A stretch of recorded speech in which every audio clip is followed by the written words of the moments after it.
Welcome to Not Milk Never Milk. Subscribe if you're lactose intolerant.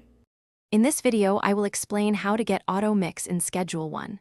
First, navigate to your project settings or preferences menu. Look for the Audio or Mixing tab to find the Auto Mix options. This feature helps you maintain consistent audio levels across multiple tracks, saving significant time during post-production.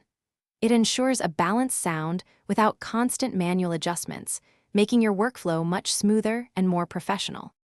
To enable Auto Mix, begin by selecting the audio tracks you want to include in the automated process.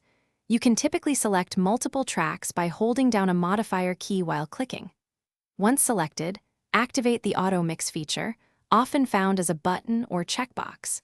Designate one track as the lead, which will dictate the overall volume envelope for the entire group, ensuring a cohesive sound.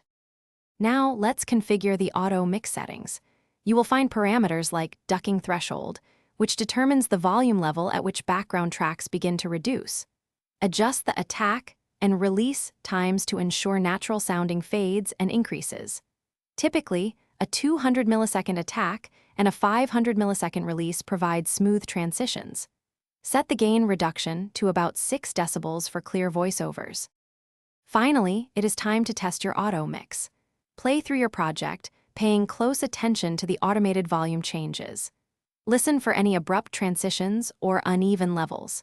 If needed, return to the settings and make small adjustments to the threshold, attack, or release times. Once satisfied, save your project immediately to ensure all your Auto Mix configurations are permanently stored for future use. Thanks for watching. If this was helpful, leave a like and consider subscribing. See you next time.